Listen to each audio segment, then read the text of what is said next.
Good morning, ಪೂಜಾ ಮಹಿ YouTube ಚಾನಲ್ಗೆ ಸ್ವಾಗತ. ಇವತ್ತು ಶಿವರಾತ್ರಿ ಹಬ್ಬ, ಇನ್ನೊಂದು 3 ಡೇಸ್ ಇದೆ. ಅದಕ್ಕೆ ಮನೆಯೆಲ್ಲ ಪೂರ್ತಿ ಕ್ಲೀನ್ ಮಾಡಬೇಕು. ಸೋಫಾದ ಮೇಲ್ಗಡೆದು ಬೆಡ್ಶೀಟು ಎಲ್ಲನೂ ಕ್ಲೀನ್ ಮಾಡಿ ದೇವ್ರ ಸಾಮಾನೆಲ್ಲ ತೊಳೆದು ಎಲ್ಲ ಮಾಡಬೇಕು.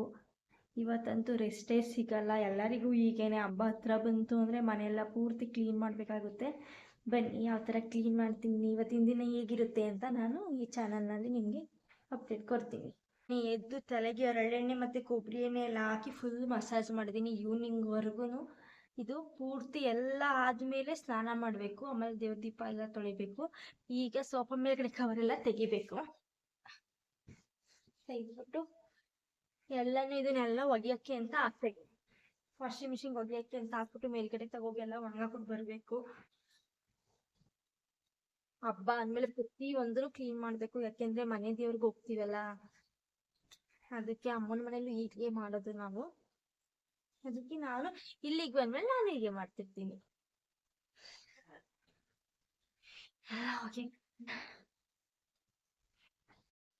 ನೋಡಿ, ಸೋಫಾ ಮೇಲ್ಗಡೆ ಅದೆಲ್ಲ ಪೂರ್ತಿ ತೆಗೆದ್ಬಿಟ್ಟು ಎಲ್ಲ ಕೆಳಗಡೆ ಹಾಕಿದ್ದೀನಿ. ಈಗ ಮಷಿನ್ಗೆ ಹಾಕ್ಬೇಕು ಎಲ್ಲನೂ. ಇನ್ನು ಒಳಗಡೆ ರೂಮಲ್ಲಿ ಇರೋದೆಲ್ಲನೂ ಹಾಕ್ಬೇಕಾಗುತ್ತೆ.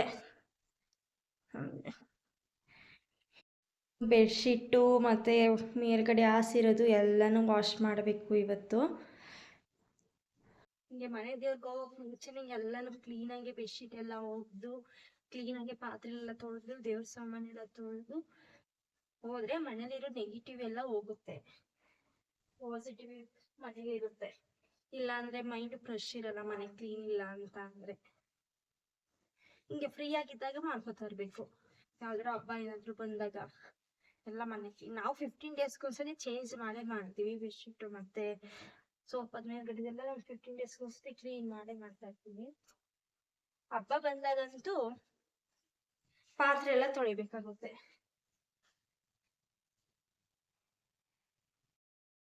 ಮನೆಯೆಲ್ಲ ಫುಲ್ಲು ಗಲೀಜಾಗಿದೆ.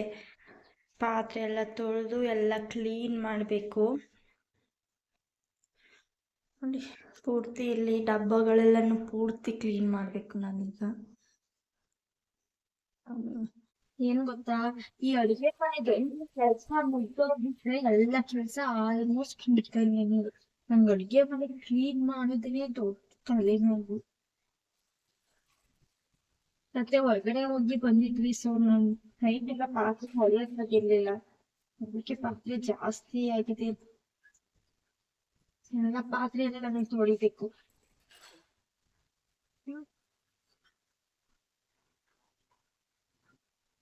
ಮೇನ್ ಏನ್ ಗೊತ್ತಾ, ಎಲ್ಲಾರ ಮನೇಲೂ ಅಷ್ಟೇ, ಅಡುಗೆ ಮನೆ ಯಾರ ಮನೇಲಿ ಕ್ಲೀನ್ ಆಗಿ ಇಟ್ಟಿರ್ತಾರೋ ಆ ಮನೆ ಎಲ್ಲ ಪೂರ್ತಿ ಕ್ಲೀನ್ ಆಗಿರುತ್ತೆ. ಅಡುಗೆ ಮನೆ ಒಂದ್ ಚೆನ್ನಾಗಿಲ್ಲ ಅಂದ್ರೆ ಯಾವ್ದು ಚೆನ್ನಾಗಿರುತ್ತೆ ಆಗಲ್ಲ. ಅದಕ್ಕೆ ಅಡುಗೆ ಮನೆ ಯಾವಾಗ್ಲೂ ಚೆನ್ನಾಗಿ ನೀಟಾಗಿ ಇಟ್ಕೋಬೇಕು. ನೈಟ್ ಮಾಡಿದ್ದು ಅಡುಗೆದು ತಿಂಡಿ ಬಟ್ಟೆ ಎಲ್ಲ ನೈಟೇನೆ ತೊಳೆದಿರ್ಬೇಕು. ಇಲ್ಲ ಅಂದ್ರೆ ಮನೇಲಿ ತೆರೀತಾ ಅನ್ಸಿರುತ್ತೆ. ನೈಟ್ ಬಂದಿದ್ದೆ 10:30 11 ಗಂಟೆ ಹತ್ರ ಆಗ್ಬಿಟ್ಟಿತ್ತು. ಆದ್ರೆ ನೈಟ್ ಏನು ಅಡುಗೆ ಮಾಡಿರ್ಲಿಲ್ಲ ನಾನು. ಇದೆಲ್ಲ ಬೆಳಿಗ್ಗೆ ಮಾಡಿದ್ವಿ. ನೈಟ್ ಮಾಡಿದ್ದು 2 ಇಡ್ಲಿ ಅಷ್ಟೇ, ಕಾಫಿ ಜೊತೆ ಸೇರ್ಸಿ ಇದ್ದಿದ್ದು. ಅದು ಸ್ವಲ್ಪ ಜಾಸ್ತಿ ಇತ್ತು. ನಾನು ಅಲ್ಲಲ್ಲೇ ತೊಳ್ಕೊಬಿಡ್ತೀನಿ.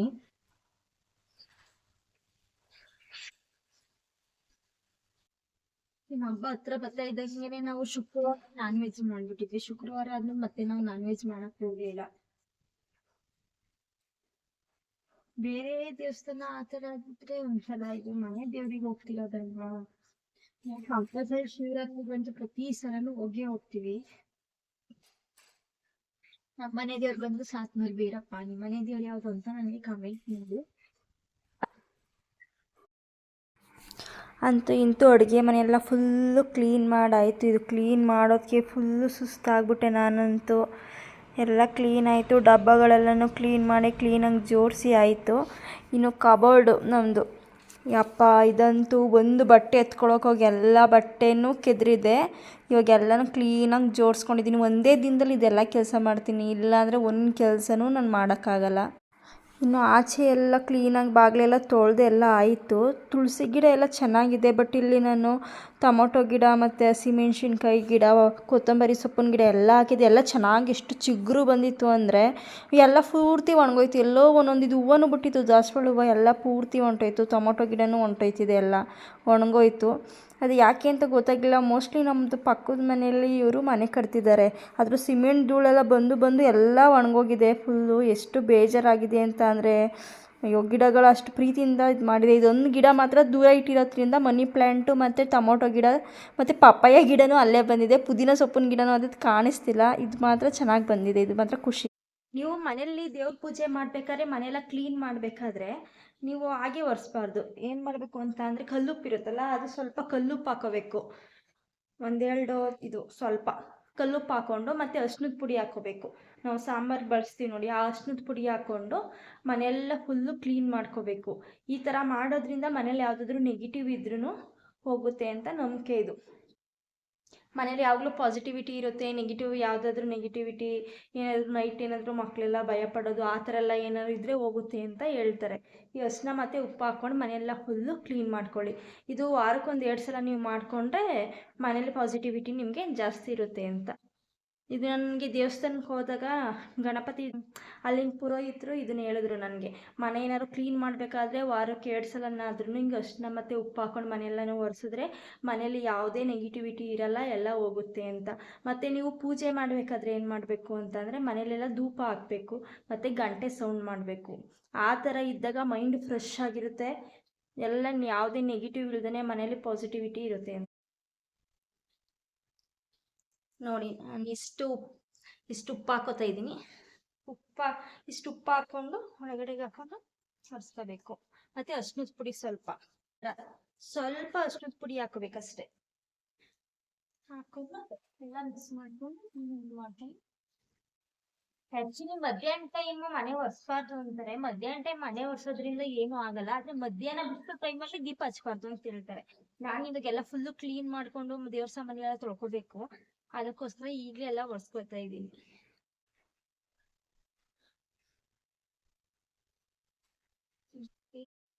ಇದು ಮನೆಯೆಲ್ಲ ಕ್ಲೀನ್ ಮಾಡಾಯಿತು. ಇವಾಗ ಸ್ನಾನ ಮಾಡ್ಕೊಂಡು ಬಂದಿದ್ದೀನಿ. ದೇವ್ರ ಮನೆಯೆಲ್ಲ ಫುಲ್ಲು ಕ್ಲೀನ್ ಮಾಡಬೇಕು. ಬನ್ನಿ ದೇವ್ರ ಮನೆ ಯಾವ ಥರ ಕ್ಲೀನ್ ಮಾಡ್ತೀನಿ ಅಂತ ನೋಡೋಣ. ಈ ಮನೆ ಒರೆಸಿ ದೀಪ ಹಚ್ಚಿ ಎಲ್ಲ ಮಾಡ್ಕೊಂಡು ಒಂದಿನ ಅಂತೂ ಬೇಕೇ ಬೇಕು.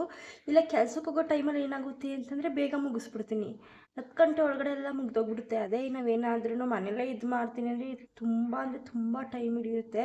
ಬೆಳಗ್ಗೆಯಿಂದ ಸಾಯಂಕಾಲದವರೆಗೂ ಮನೆ ಒರೆಸಿ ಸ್ನಾನ ಮಾಡಿ ದೀಪ ಹಚ್ಚೋದೇ ಒಂದು ದೊಡ್ಡ ಕೆಲಸ ಆಗ್ಬಿಟ್ಟಿರುತ್ತೆ ಮನೇಲಿದ್ದಾಗ. ಬನ್ನಿ ನಾನು ದೇವ್ರ ಮನೆಯೆಲ್ಲ ಯಾವ ಥರ ಕ್ಲೀನ್ ಮಾಡ್ತೀನಿ ಅಂತೆಲ್ಲ ನಿಮ್ಗೆ ತೋರಿಸ್ತೀನಿ. ಎಲ್ಲ ಫುಲ್ಲು ಕ್ಲೀನ್ ಮಾಡಬೇಕು. ಒಂದು 15 ಡೇಸ್ ಮೇಲೆ ಆಗಿಬಿಟ್ಟಿದೆ. ಅದೆಲ್ಲ ಫುಲ್ಲು ವಿಳ್ಯದೆಲೆಲ್ಲ ಒಣಗೋಗ್ಬಿಟ್ಟಿದೆ. ನಂಗೆ ಏನು ಗೊತ್ತಾ, ಈ ಕಳ್ಶಕ್ಕೆ ಹಾಕಿರ್ತೀವಲ್ಲ ನೀರು, ಈ ನೀರನ್ನ ನೀವು ಇಲ್ಲೆಲ್ಲ ಹಾಕ್ಬಾರ್ದು. ಇದನ್ನೆಲ್ಲ ತುಳಸಿ ಗಿಡಕ್ಕೋ ಇಲ್ಲ ಯಾವ್ದಾದ್ರು ಹಸಿರು ಗಿಡ ಇದ್ರೆ ಅದಕ್ಕೆ ಹಾಕಬೇಕು. ಮತ್ತು ವಿಳ್ಯದೆಲೆನೂ ಅಷ್ಟೇ, ಯಾವುದು ಡಸ್ಟ್ಬಿನ್ಗೆ ಹಾಕೋದು ಥರ ಎಲ್ಲ ಮಾಡಬಾರ್ದು. ಇದನ್ನ ನಾನು ತಗೋಗಿ ತುಳಸಿ ಗಿಡಕ್ಕೆ ಹಾಕ್ತೀನಿ. ಯಾವ್ದಾದ್ರು ಹಸಿರು ಗಿಡ ಇದ್ರೆ ಹಸಿರು ಗಿಡಕ್ಕೂ ಹಾಕಬೇಕು. ಅಲ್ಲಿ ಇಲ್ಲಿ ಸಿಂಕಲ್ಲೆಲ್ಲ ಇದನ್ನ ಹಾಕ್ಬಾರ್ದು. ಇದನ್ನ ಸೋಪೆಲ್ಲ ಹಾಕೊಂಡು ತೊಳ್ಕೊಂಡ್ಮೇಲೆ ಹುಣಸೆಹಣ್ಣು ಹಾಕೊಂಡು ಕ್ಲೀನಾಗಿ ತೊಳ್ಕೊಬೇಕು. ಇದು ಪೀತಾಂಬರಿ ಪೌಡ್ರ್ ಹಾಕೊಂಡು ತೊಳ್ಕೊಬೋದು. ಬಟ್ ಅದು ಹಾಕೊಂಡು ತೊಳೆದ್ರೆ ಬೇಗನೆ ಮತ್ತೆ ಕಲೆ ಥರ ಕಾಣಿಸ್ತಾ ಇರುತ್ತೆ. ಹುಣಸೆಹಣ್ಣು ಹಾಕೊಂಡು ತೊಳ್ಕೊಂಡ್ರೆ ತುಂಬ ದಿನ, ಒಂದು 15 ಡೇಸ್ವರೆಗೂ ಇರುತ್ತೆ, ಚೆನ್ನಾಗಿರುತ್ತೆ.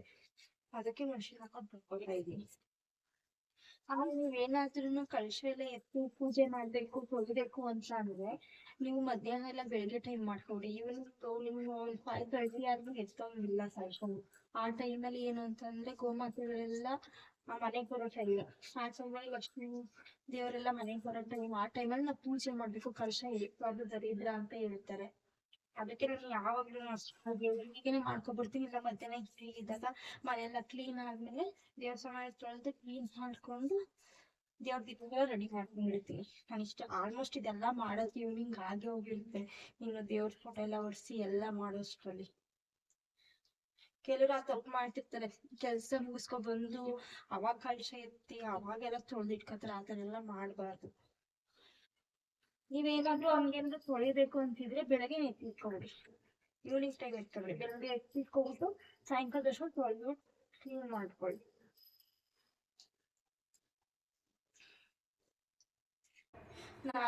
ನಾನು ಇದು ನೀರು ಯೂಸ್ ಮಾಡಲ್ಲ, ಇದು ಬೋರ್ವೆಲ್ ನೀರು.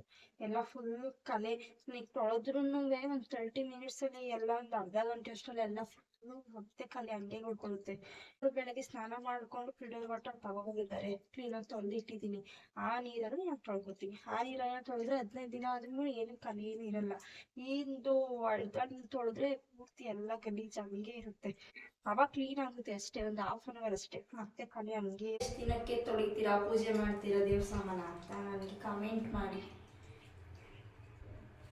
ಫೋಟೋದಲ್ಲಿರೋದು ಹೂವು ಎಲ್ಲ ತೆಗ್ದಿದ್ದೀನಿ. ಈಗ ದೇವ್ರ ಫೋಟೋ ಎಲ್ಲ ಆಚೆಗಡೆ ಇಟ್ಬಿಟ್ಟು ದೇವ್ರ ಮನೆಯೆಲ್ಲ ಫುಲ್ಲು ಒರೆಸ್ಕೋಬೇಕು. ಫಸ್ಟು ಬರೀ ಬಟ್ಟೆಲ್ಲ ಒರೆಸ್ಕೋತೀನಿ, ತೇವ ಮಾಡ್ಕೊಂಡು ಒರೆಸ್ಕೊಳ್ಳಲ್ಲ.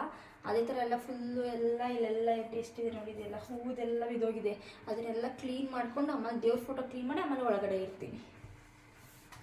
ಇದು ರಾಯರ್ದು ಮಂತ್ರಾಲಯದ ಅಕ್ಷತೆ ಕೊಟ್ಟಿದ್ರಲ್ಲ, ಅದನ್ನು ನಾನು ಬೀರ ಸ್ವಲ್ಪ ಇಟ್ಕೊಂಡು ದೇವ್ರ ಮನೆ ಸ್ವಲ್ಪ ಇಟ್ಟಿದ್ದೀನಿ. ಚೆನ್ನಾಗಿದೆ, ಇದೇ ಒಂಥರ ಆಸ್ತಿ ಇದ್ದಂಗೆ ನಮಗೆ. ನೋಡಿದು ನಮ್ಮದು ಪುಟಾಣಿ ರಾಘವೇಂದ್ರ ನಮ್ಮ ಮನೆ. ಇದು ಹೆಂಗೆ ಅಂದರೆ ಫುಲ್ಲು ವೈಟ್ ಇತ್ತಂತೆ. ಇದು ತೊಗೊಬಂದು ಇವರೆಲ್ಲ ಫುಲ್ಲು ಕುಂಕುಮ ಇಟ್ಟು ಅದಕ್ಕೆಲ್ಲ ಪೂರ್ತಿ ತೊಳೆದು ಕುಂಕುಮ ಎಲ್ಲ ಬಿದ್ದು ಈ ಕಲರ್ ಆಗಿದೆ, ವೈಟ್ ಕಲರ್ ಇದ್ದಿದ್ದು. ನಾನು ಬಂತಂದರೆ ಅದು ಇದೇ ಕಲರ್ ಇರೋದು.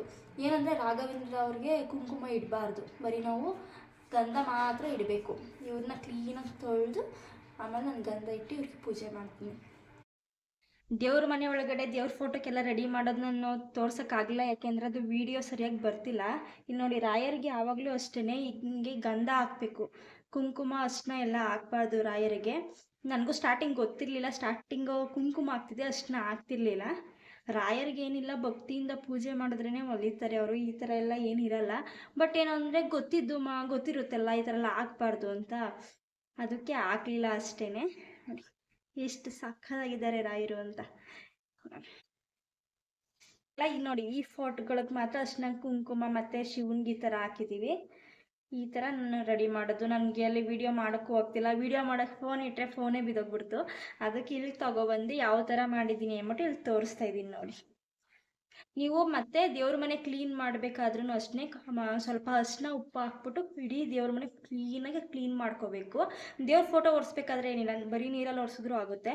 ಬಟ್ ದೇವ್ರ ಮನೆ ಒರೆಸ್ಬೇಕಾದ್ರೆ ಸ್ವಲ್ಪ ಅರ್ಶಿನ ಸ್ವಲ್ಪ ಉಪ್ಪು ಹಾಕ್ಬಿಟ್ಟು ಕ್ಲೀನಾಗಿ ಕ್ಲೀನ್ ಮಾಡ್ಕೋಬೇಕು. ನೋಡಿ ಈ ಥರ ಮಾಡ್ಕೊಂಡಿದ್ದೀನಿ. ಈ ಥರ ಮಾಡಿದ್ರೇ ಮನೇಲಿ ಫುಲ್ಲು ಎಲ್ಲ ಖುಷಿಯಾಗಿ ಒಂಥರ ಮೈಂಡ್ ಫ್ರೆಶ್ ಆಗಿರುತ್ತೆ. ನಾವು ಎಷ್ಟೊತ್ತಿಗೆ ಮಲ್ಕೊಳ್ಳೋದು, ಮನೆ ಕ್ಲೀನ್ ಮಾಡದೇ ಇರೋದು, ದೇವ್ರ ಮನೆ ಕ್ಲೀನ್ ಮಾಡದೇ ಇರೋದು, ದೀಪ ಹಚ್ತಾ ಇರೋದಿದ್ರೆ ನಿಜ ಹೇಳ್ತೀನಿ ಆ ಮನೇಲಂತೂ ಖುಷಿನೂ ಇರಲ್ಲ, ನೆಮ್ಮದಿ ಶಾಂತಿ ಏನೂ ಇರಲ್ಲ. ಇದು ಓನ್ ಎಕ್ಸ್ಪೀರಿಯನ್ಸಿಂದ ನಾನು ಹೇಳ್ತಾ ಇರೋದು. ಫಸ್ಟು ನಾನು ದೇವ್ರನ್ನೂ ನಂಬ್ತಿಲ್ಲ, ದೇವ್ರ ಪೂಜೆನೂ ಮಾಡ್ತಿರಲಿಲ್ಲ. ಎಷ್ಟೊತ್ತಿಗೋ ಇದ್ದೊಳುವೆ, ಎಷ್ಟೊತ್ತಿಗೋ ಮಲ್ಕೊಳ್ಳುವೆ.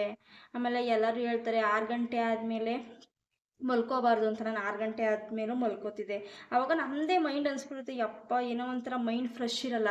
ಈ ಥರ ಮಾಡಿ ನೋಡಿ, ನೀವು ಬೆಳಗ್ಗೆ ಎದ್ದ ತಕ್ಷಣ ಬಾಗಿಲಿಗೆ ನೀರು ಹಾಕಿ ಮನೆಯೆಲ್ಲ ಕ್ಲೀನ್ ಮಾಡಿ ಸ್ನಾನ ಮಾಡಿ ದೀಪ ಹಚ್ಚಿ ಬೆಳಗ್ಗೆಯಿಂದ ಸಾಯಂಕಾಲವರೆಗೂ ನಿಮ್ಮ ಮೂಡೇ ಒಂಥರ ಚೇಂಜು, ಚೆನ್ನಾಗಿರುತ್ತೆ. ಅದನ್ನ ದಿನ ಎಲ್ಲ ಚೆನ್ನಾಗಿರುತ್ತೆ. ನೀವು ಯಾವತ್ತು ಲೇಟಾಗಿ ಎದ್ದು ಮನೆ ಕ್ಲೀನ್ ಮಾಡ್ದೇ ಹೆಂಗೆ ಬೇಕಂಗೆ ಮಾಡ್ಕೊಂಡು ತಿನ್ಕೊಂಡು ಮಲ್ಕೋತಿರೋ ಅವತ್ತಿನ ದಿನ ಎಲ್ಲ ಒಂಥರ ನೆಗೆಟಿವ್ ಆಗಿರುತ್ತೆ, ಪಾಸಿಟಿವಿಟಿ ಅನ್ನೋದು ಬರೋದೇ ಇಲ್ಲ. ಇನ್ನೊಂದೇನು ಅಂತ ಅಂದರೆ, ಮಂತ್ರಾಲಯದಿಂದ ನೀವು ಮಂತ್ರಾಕ್ಷತೆ ತೊಗೊಬಂದಿರ್ತೀರ, ಅದನ್ನು ಅಲ್ಲಿ ಇಲ್ಲಿ ಫ್ರಿಜ್ ಹತ್ರ ಅಲ್ಲಿ ಇಲ್ಲಿ ಎಲ್ಲ ಇಟ್ಬಿಟ್ಟಿರ್ತೀರ. ಬಟ್ ಆ ಥರ ಎಲ್ಲ ಮಾಡಬಾರ್ದು. ಮಂತ್ರಾಲಯದಿಂದ ಮಂತ್ರಾಕ್ಷತೆ ತೊಗೊಬಂದ ತಕ್ಷಣ ದೇವ್ರ ಮನೆಯಲ್ಲಿ ಸ್ವಲ್ಪ ಮತ್ತು ನಿಮ್ಮದು ಬೀರುಲಿ ಇರುತ್ತಲ್ಲ, ಬೀರುಲಿ ಸ್ವಲ್ಪ ಇಟ್ಕೋಬೇಕು. ಮಂತ್ರಾಕ್ಷತೆ ಎಲ್ಲಿ ಅಲ್ಲಿ ಚೆಲ್ಲಬಾರ್ದು. ಇದು ನಿಜ. ನಮಗೆ ರಾಯರ್ ನಂಬರ್ ಗೊತ್ತಾಗುತ್ತೆ ಈ ಮಂತ್ರಾಕ್ಷತೆ ಬೆಲೆ ಏನು ಅಂತ. ಬೇರೆಯವರಿಗೆಲ್ಲ ಅಷ್ಟು ಇದ್ರ ವ್ಯಾಲ್ಯೂನೇ ಗೊತ್ತಿರಲ್ಲ.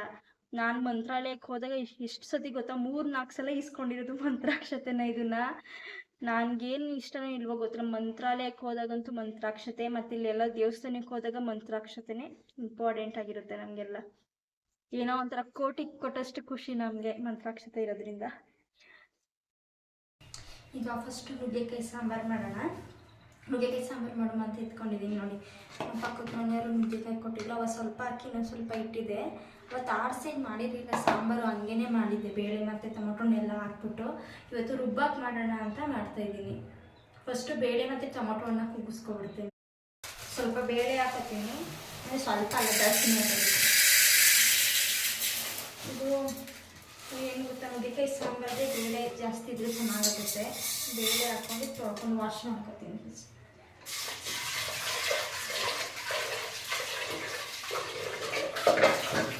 ಕಡಿಮೆ ಅನಿಸ್ತೀನಿ, ಸ್ವಲ್ಪ ಹಾಕೋತೀನಿ.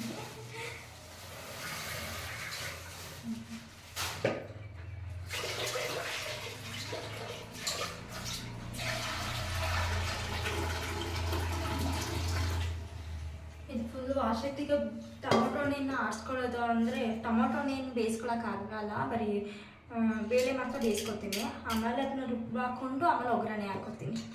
ಬೇಳೆ ಇಷ್ಟು ಹಾಕೊಂಡಿದ್ದೀನಿ.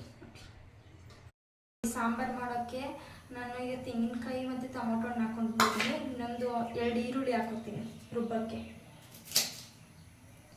ಈರುಳ್ಳಿ ಕಟ್ ಮಾಡಿಕೊಂಡು ರುಬ್ಕೋಬೇಕು. ಈರುಳ್ಳಿ ರೇಟ್ ಕಮ್ಮಿ ಆಗಿದೆಯಲ್ಲ, 100 ರೂಪಾಯಿಗೆ 3 kg. ಒಂದೊಂದ್ಸಲ 1 kg 100 ರೂಪಾಯಿ ಆಗೋಗಿರುತ್ತೆ. ಈಗ 100 ರೂಪಾಯಿಗೆ 3 kg ಸಿಗ್ತಿದೆ. ಟೊಮೊಟೊ ರೇಟು ಕಡಿಮೆ ಆಗಿದೆ. ಈಗ ಹಬ್ಬ ಬಂತಲ್ಲ, ಊದ್ ರೇಟ್ ಜಾಸ್ತಿ ಆಗಿದೆ. ಬೆಳ್ಳುಳ್ಳಿ ಜಾಸ್ತಿ ಹಾಕಲ್ಲ, ಒಂದು 4 ಅಷ್ಟೇ, 4 ಹಾಕೋತೀವಿ. ಎಲ್ಲ ಪುಟ್ಟ ಆಣಿದ್ದು.